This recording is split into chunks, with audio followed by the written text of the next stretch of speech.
Sejam bem-vindos, meus velhos e minhas velhas. Acomodem-se, porque hoje vou falar o que penso sobre a hipocrisia das militâncias. Dois assuntos polêmicos unidos em um só. Eu poderia muito bem fazer um vídeo só sobre hipocrisia e outros vários vídeos sobre todos os tipos de militância que vemos por aí. Mas foi sugestão de vocês e por isso estamos aqui. Então me digam, o que vocês acham sobre as militâncias atuais? E depois do vídeo a gente vê se concorda. Sem mais, vamos ao vídeo. Antes de mais nada, eu acredito que a maioria de vocês sabem ou tem uma pré-definição do que é hipocrisia. Entretanto, muitos não fazem ideia do que seja militância.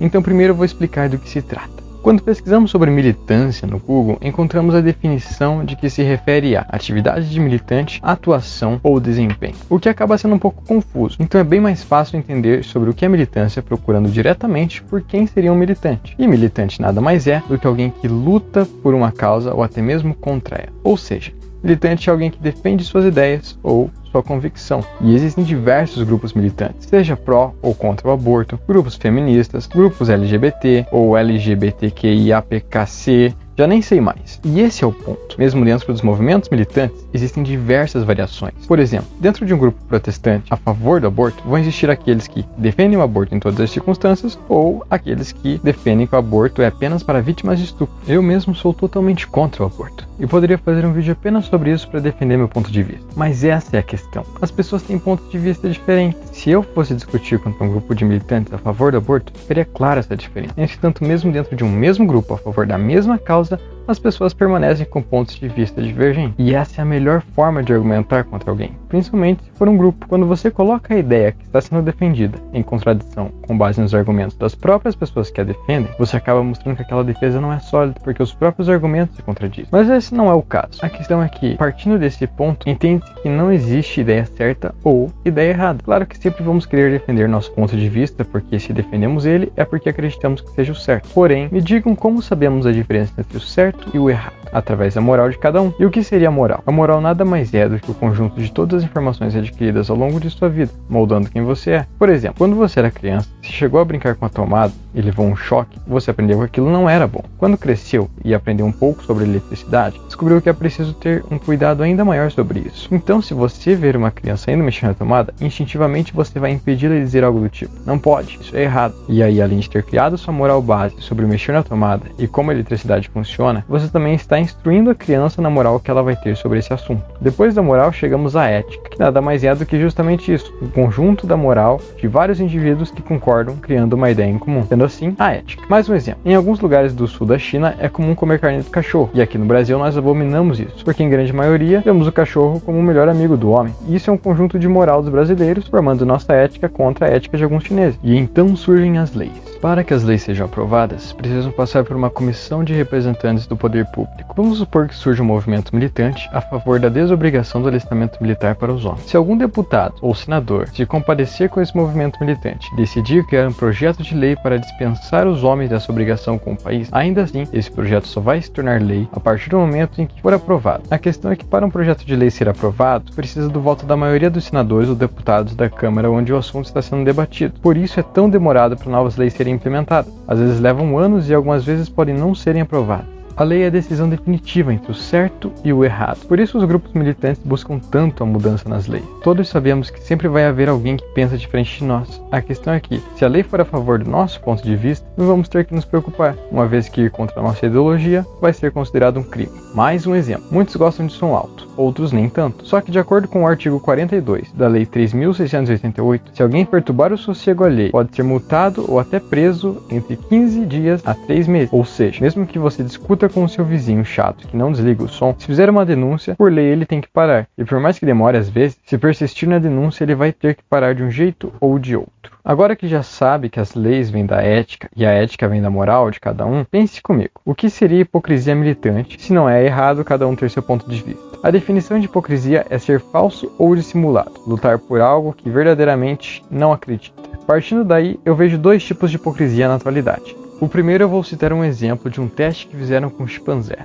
Foram alocados 4 chimpanzés em uma jaula. Eles eram alimentados, tinham brinquedos e podiam viver tranquilamente ali. Entretanto, havia uma escada com um cacho de bananas no topo, e por mais que fossem alimentados, sempre havia algum que queria subir para pegar o cacho. A questão é que todos tinham coleiras de choque, e sempre que um começava a subir, todos levavam a descarga elétrica da coleira. E isso fez com que a partir de um momento, qualquer chimpanzé que começasse a subir na escada era impedido pelos outros à base de socos. Depois disso, colocaram mais 4 chimpanzés na jaula, estes sem as coleiras de choque. Como eles não sabiam o que havia acontecido ali antes de chegarem, era natural que subissem as escadas para pegar o cacho. Entretanto, sempre que começavam a subir as escadas, eram surrados pelos outros 4 chimpanzés. A questão é que mesmo o novo grupo não ter levado choque nenhum, dentro de algum tempo eles também estavam batendo em quem ousasse subir a escada. Eles não entendiam por que isso era errado, mas foram ensinados assim e por isso defendiam essa ideia também. Eu não aprovo esse teste que fizeram, mas o que podemos tirar disso é justamente o exemplo. Assim como esses chimpanzés, existe uma grande parte dos militantes atuais que defendem uma ideia porque aprenderam assim, não porque acreditam nela de verdade. Pessoas com mentes vazias são facilmente manipuladas. É por essa razão que existem tantas pessoas desonestas no poder. Por essa razão existem leis que acabam sendo mais prejudiciais do que benéficas.